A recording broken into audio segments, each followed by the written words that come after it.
So welcome everyone to the Pokemat Stadium channel. I'm your host Pokemat. I am just a guy that collects Pokemon and got back into it during quarantine.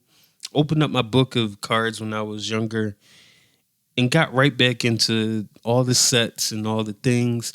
So I'm just taking time to share my thoughts and share my collection. So join with me on my ride.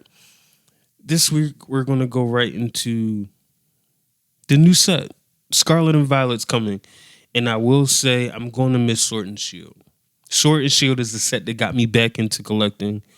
Darkness Ablaze was the first one I remember buying to open. And, we're going to do a video at some point discussing some of my favorite sets and ranking possibly the Sword and Shield sets, as well as some of the other sets that I came to enjoy opening. Like the popular ones like Hidden Fates. Personally, I love and still will open Hidden Fates. But anyway, we're seeing a lot of changes happen. We've heard a lot of rumors about, that they won't be printing a lot of the older Sword and Shield anymore because of the yellow borders. We are finally seeing a change to the gray borders that the Japanese sets are using. And if that's any inclination that maybe there will be better prints for our sets going forward, that would be great. Because if we're going to be honest, a lot of the older sets have had some bad print runs. You could tell that they were rushed. A lot of all center, a lot of just rough condition edges, because you could tell that they were just rushing to print the sets.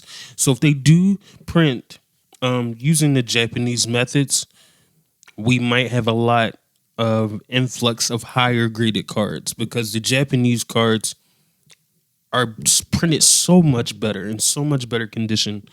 So if that does translate to our sets, that would be great. Just for a collector, just for a person that loves cards, it'd be nice to have cards in, better condition. So as we get into Scarlet and Violet, which the game was amazing, but we're going to talk about the sets today.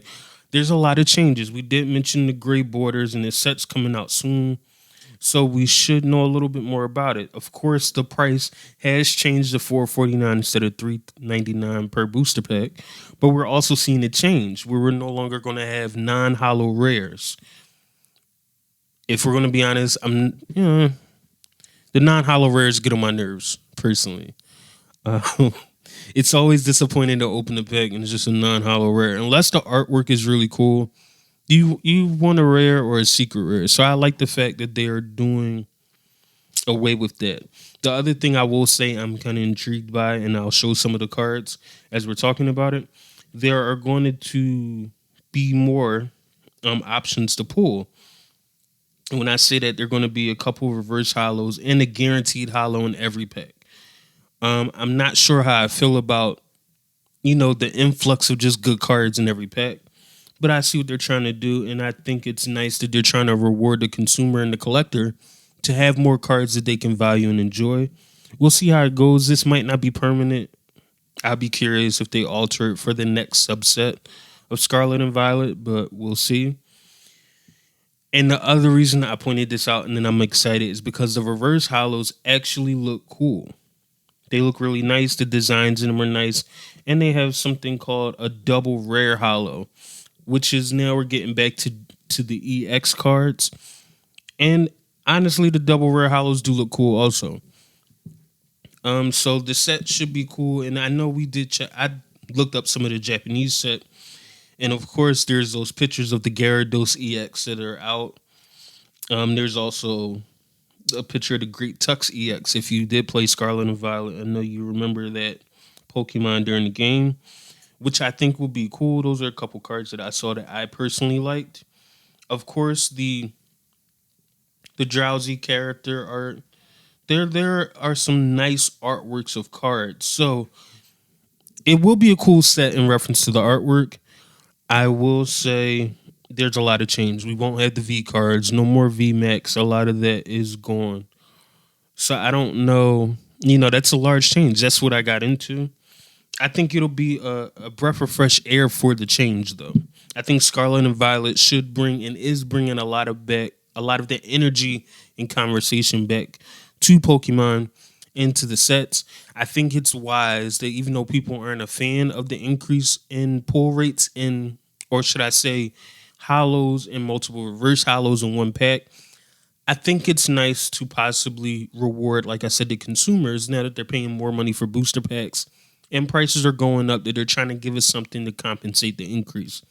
I'm not mad at the business model because for once it kind of shows that they care about us as consumers and as buyers. Like I said, we'll see if this lasts. We'll see how the prices change. And the interesting thing also is that if there's no more yellow borders, we'll really see as this year goes on.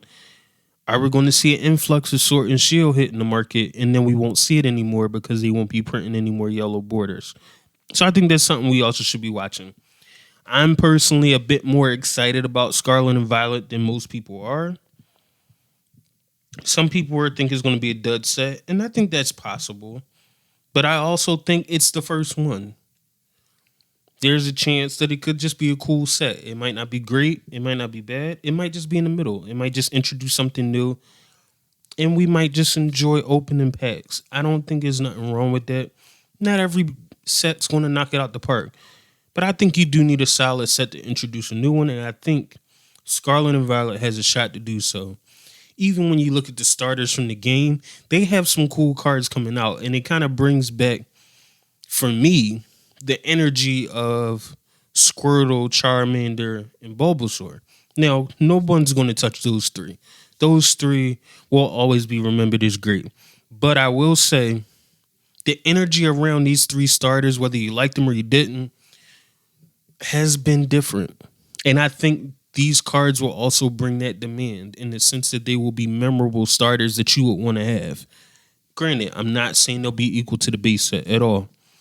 And I'm not saying it won't be the same as some of the, Chikorita and Cyndaquil Totodile sets. Like, we've had some great starters. But for me, I think the energy around these starters and the conversations about who are you going to pick, which one do you want to pick, I think has brought back some energy to the card. I think the card, when it comes out, will have that same level of energy. So we will see. I'm excited. I probably will open a few packs on the channel and share my pulls and tell you what I think. But until then, I thank you for the support. I hope that you decide to subscribe. Tell me what you're interested in. Please continue to check out for the shorts that'll be posted. And thank you again.